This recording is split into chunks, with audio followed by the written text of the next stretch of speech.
Today I got the great pleasure again of introducing Gerald Celente.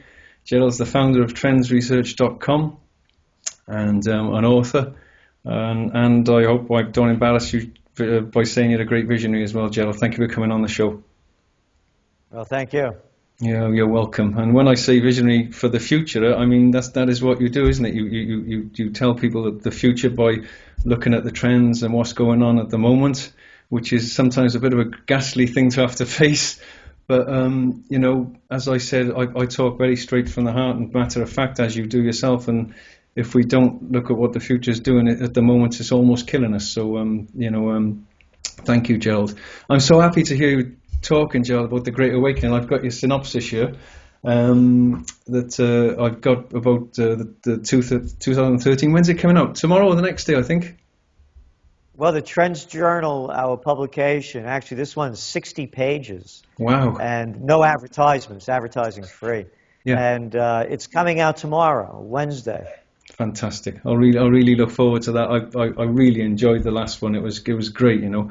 And so much, like I said, that's why I admire you so much, Gerald. You know, and I want to thank you from the bottom of my heart. I don't want to embarrass you, but it's the truth. Doing what you're doing and saying what you're saying, it's a big deal. It really is. You're a great mouthpiece for truth, and we need that so desperately now. And people are realizing that all over the world. And you know, thank goodness for you and the team there. So thank you all very much. So okay, let's look at the top trends for 2013. We got the synopsis: war, peace, and awakening. Renaissance or ruin. I'm delighted to hear you talking about the Great Awakening, Gerald. It's so exciting to hear you talking about that. You talk about it so well, and it's got to be talked about now. I've said many times, if we can't face our situation, it's like a map. If we can't see where we are, we're never going to know where we're going, and we've got to face, even if it's brutal, we've got to face. And I like the Renaissance because I just looked the word Renaissance up in the dictionary. I told you I didn't go to school much, and it comes from the Italian word, of course, yeah? Rinascimento, and renescere, which means to be reborn. So talk a little bit about the Renaissance or ruin, you know? I'd say transformation or annihilation is that kind of thing, you know? Yes, it is. You know, let's go to the Great Awakening. What happened here in the States, when it was the colonies, was that first it was a religious revival. And people came to understand that, no, there isn't just one religion to follow, and that your salvation really depends upon who you are and how you live your life. It's not dictated by a higher religious authority. And regardless of what religion you believe in, salvation is all the same. It's your deeds on earth, if you believe in salvation, will send you on in a different way. If you live a life that's filled with crime and distrust and deceit, then that's your salvation. That's what you'll go into. And if you live one in believing in the gods that you believe in or God that you believe in and follow that, then you will have a salvation that mirrors that. So that was the first part of the Great Awakening. The second part of it was an understanding that there is no royalty out there. There's no royal blood. You know, King George, take it easy.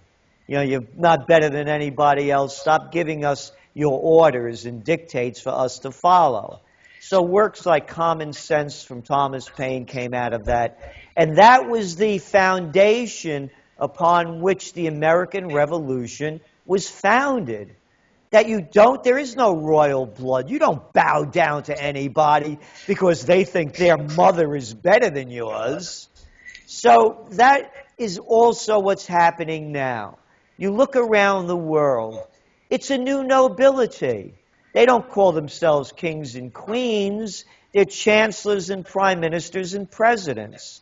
Any time these clowns show up, they got a red carpet, they got a bunch of flunkies dressed up in costumes saluting them, they have the paparazzi taking pictures, they run through town like those old movies where the stagecoach came ripping through town, knocking over people because the king of the noblemen were in a hurry. It's the same thing now. They close down airspace. They close down highways so the plebes don't get in the way, you know? Hey, the royalty has to swing by. So there's this outrage over this.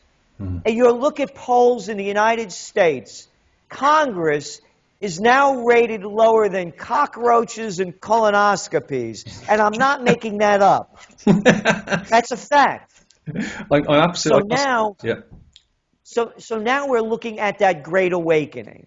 On the Renaissance end, there's people are understanding that these clowns, these people with the mentality, the stupidity, and the arrogance of King George III, the SOB, I think, died in a mental hospital. They're running the country and the world. Yeah, I know their names, and so does everybody. You got the wanker Cameron over there. You got the bullshitter in chief over here, Obama. You got that little Hollandaise over there, Hollande, over in France. These little guys couldn't fight their way out of a paper bag, and they're starting world wars. Now they're in Mali.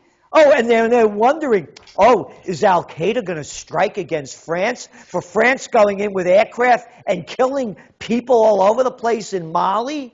Oh, no, you can't. No, only we could fight. You can't fight back mentality. So before that happens, we're pushing for a renaissance. And the Renaissance, when you go back to Europe, it followed the Black Plague. It was the realization that people were living lives that were destructive. As you said, a rebirth, reborn.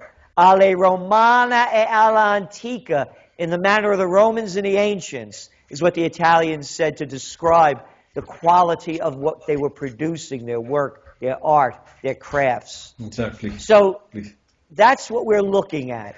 And what we're going to be announcing in this Trends Journal, and you'll be receiving it tomorrow. Great. Gerald Celente's 4 rules of peace.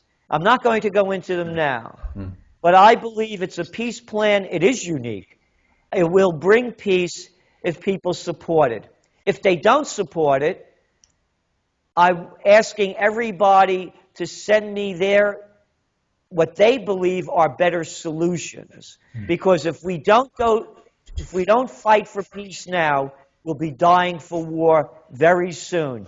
The psychopaths in chief are taking us to war, not only in Mali and North Africa, Syria, next is Iran, and next is going to be World War III. Absolutely, Gerald. Very well said. I mean, I can't. It's just fantastic, and I agree. You've got to do some kind of peace plan. They're talking about peace plans, but it's always war plans. It's not peace plans. They're insane. They're maniacs. Like in the last journal you did with. Go on. Sorry, Gerald. Yeah, you're right. You're right. They're maniacs. They're insane. But so too are the damn peaceniks. At least the crazies know what they're doing. They take, as we point out in this Trends Journal, we have a big section on war. There are 4 stages that they set you to war, and they know what the outcome is going to be. The countries are going to rally around and take them there. The peaceniks, on the other hand, they keep doing the same damn stupid things over and over again. It's like Einstein said, doing the same thing over and over again. It's insanity and expecting different results. They never bring peace. They have petitions. They have marches. Oh, I love it over here. We're near Woodstock, New York. They go out in silent protest, the women dressed in black. Oh, yeah, they've been doing it for 12 years now. It's really working great. So we need something that's going to work. Yeah. And I believe that this peace plan is going to work if people follow it. Like you said, there's no way. What we've been doing isn't working. There's no doubt about it. And people, even with the Occupy was great, wasn't it? But it's worth the 99%. I bet the 1% is looking at them and saying, "Yeah, you're damn right you are. You keep remembering that, So we need, at some point, you do need action, and that's why I don't go along with a lot of the things. What you resist persists. You mustn't look at anything negative in the spiritual circles, and all the rest of it, Gerald. It's time for action. We can't wait for these maniacs to change. I mean, Netanyahu, in my opinion, I'll say it here and now. I'm not frightened to say it. That man should be put in a mental hospital immediately. That guy's mad. And he's taken the word, and everyone's scared to say it because he's Israeli. I don't care. The guy's a nutcase, and he should be put in a mental hospital because he is the biggest threat to humanity now. He is, but so we can't wait for these people to change, as you know, Gerald. We've got to change Now we've got to do something about it. And I think until we turn our backs on these people, they're not going to change. They're too steeped in madness and greed, and they can't stop wars, you know. Like you said, Mali, look at Mali now. I just looked at the, the AFRICOM thing. It's comical what they say. We're bringing justice, we're bringing peace. No, you're not. You're going there probably for the minerals and the oil. And haven't you done enough to the black man? I mean, I was shot at in Cape Town. I know what it's like there, you know. I used to follow cars with white police beating little white kids up. It's unbelievable, and they're not going to change it. So absolutely, we as a society have got to change things ourselves. It's no good going on these marches. Hell, we're like Oliver Twist with our bulls. Please, sir, give me more. It's got to change now, and it's got to change with people changing themselves, as you said. We've got to change, and we're in a new. I've written here in my book about the birth of a new epoch. Epoch, the word comes from the Greek word epoche, which means stoppage.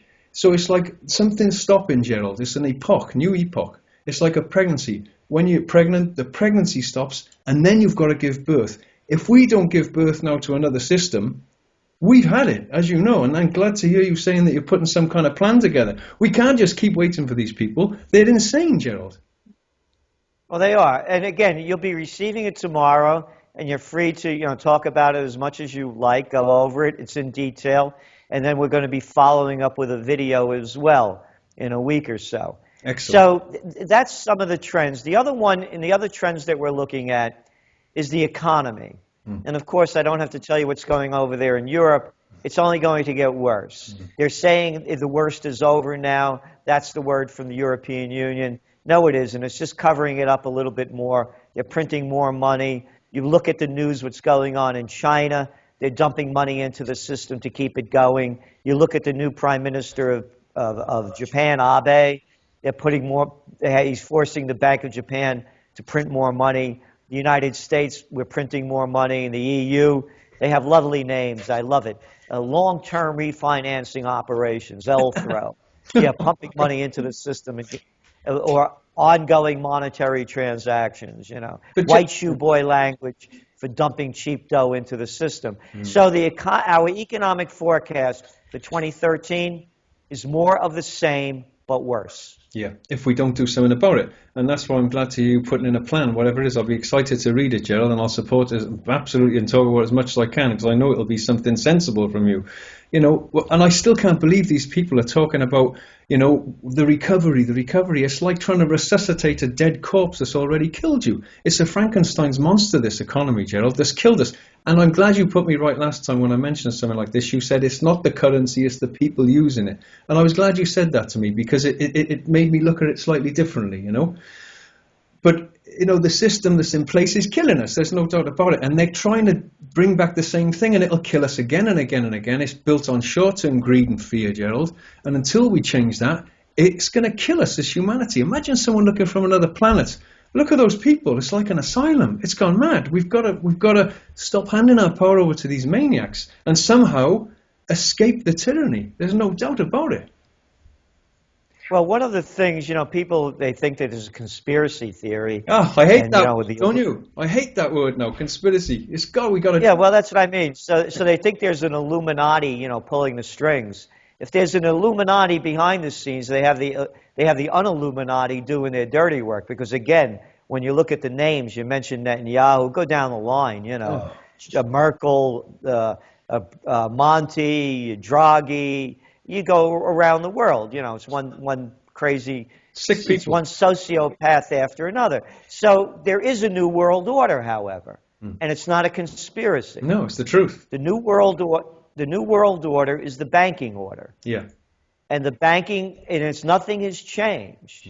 It goes back to the days of that, famous in the scriptures of Jesus Christ driving the money changers out of the temple. The only time the Prince of Peace becomes violent, to pick up a whip to drive these people out of the temple. So the money changers were destroying the people back then, so the money changers changed their names. Now they're called Deutsche Bank, they're called Credit Suisse, exactly. They're called Wells Fargo, they're called Citigroup, they're called the Goldman Sachs gang, the Merrill Lynch mob. The Deutsche Bank bandits. That's all they are. It's the same ones that Christ was changing out. They just changed their clothes and put on a different act. And it's that ethical compromise thing. I keep warning people about it. It's not profound. It's common sense. It's that they just can't control themselves, Gerald. It's like putting a kid in a sweet shop, or a child in charge of a nuclear reactor. These people can't control their lust for greed and power. So there's no ceiling when it comes to what they'll do to get more and control. And that worries me. And I was looking at the trends synopsis again here. You were talking about the Trends Journal recognizes that these things that are all entwined. They're not only connected but accumulative. Cumulative, Gerald. And I talk about the feedback loops, and I like when you were talking about that. I look forward to that in the journal, because these idiots, and I'm sorry, they're idiots without vision and wisdom, and that's why they're causing so much problem. You put people in power without vision and wisdom, like the Iraqi Indians used to look 7 generations down the line with most decisions they made. These people aren't even looking down the path to their children's future, because they're so, tied into that lust and for money. But the consequences down the line, Gerald, the feedback loops, they haven't even come back towards us now, just from decisions that are being made now and before. And they'll knock our teeth out, and I'm glad to hear you talking about that in there. Well, again, these people, it's not they're not like children in a candy shop. What they're more like is an addict, a heroin addict, or a cocaine addict. These are money junkies. They need a money fix. So when you're an addict, you have no bounds or boundaries. Exactly. All you want to do is satisfy your addiction, and they're addicted to power and money. Yeah. And that's all this is. So when you're absolutely right about lacking vision and wisdom. They're concerns of power and authority or money.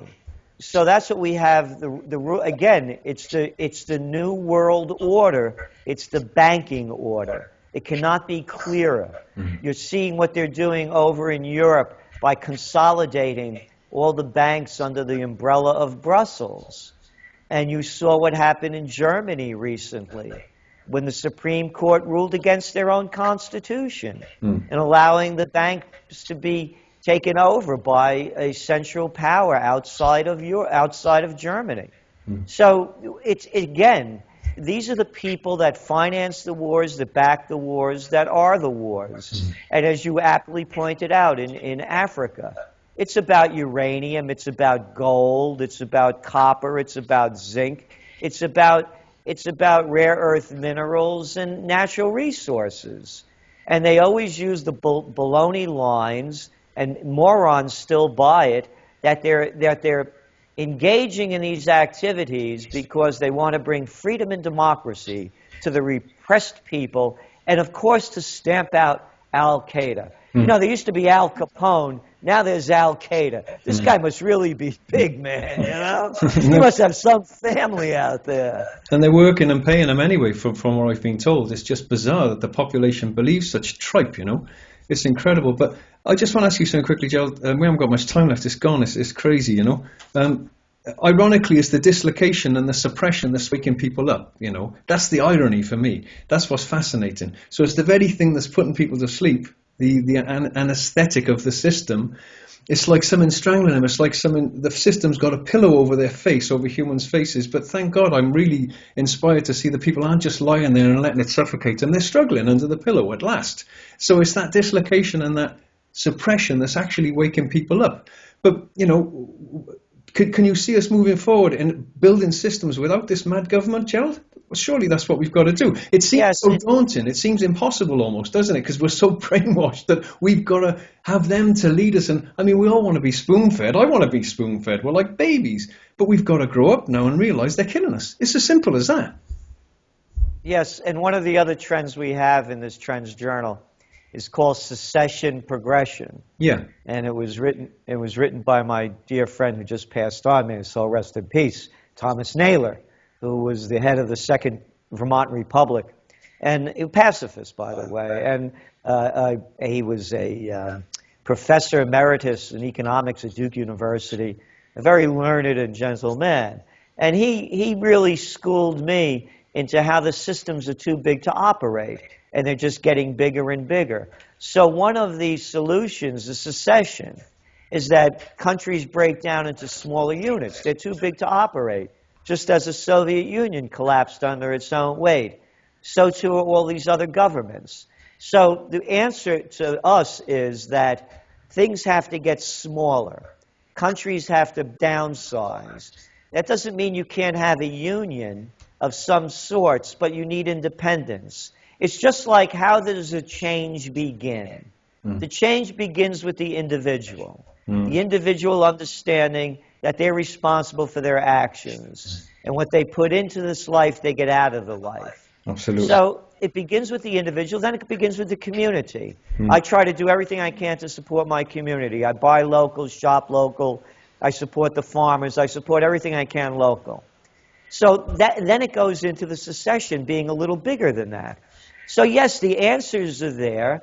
And as you point out, people have to sometimes, it has to be a shock that comes to you before you change. And it goes back to the Renaissance. The Renaissance followed the Black Death. I mean, how much more poignant could it be? 60% of the people are dying around you. You get it in your head. You're not doing things right. Let's change the course. And I believe that the course is now being changed. We're on the beginning of this great awakening, a great shift, and it's up to us to create a brighter future. There's definitely a great awakening, Gerald, and I say to people now, it is shocking when you learn about this stuff, but actually it's quite liberating because it makes you realize why you didn't feel right for so many years in the system. It's like, actually, I didn't feel right for a reason, because it's not right, It's not. I think our 20 minutes is already up, Gerald. We're going to have to close in a minute, But one more thing before you go.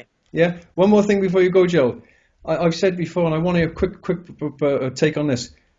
A lot of people have suffered for thousands of years to get us to this point in humanity. A lot of people have died. A lot of people have suffered and tried to work for a better system. What do you say to that? I mean, people, surely we can't let this system collapse. People have suffered for thousands of years to get us to this point. Please make one point on that before you go. Yeah, again, it's only the individual. It's not we, it's I, it's you. People have to realize, how are you going to leave this trip? You see, I'm alone in this world. Everybody I love is dead. I was married for 23 years. I'm divorced a long time. Have no kids. All my relatives that are close to are all gone.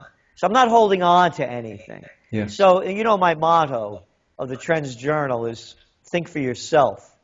And so what I'm saying is only the way I see things. I'm not telling other people what to believe. And as I see it, hell is taking that last breath of life and knowing that you lied to yourself. I was just going to say you weren't the person who you said you were or could have been. So, again, it's only about the individual reaching the highest levels within themselves.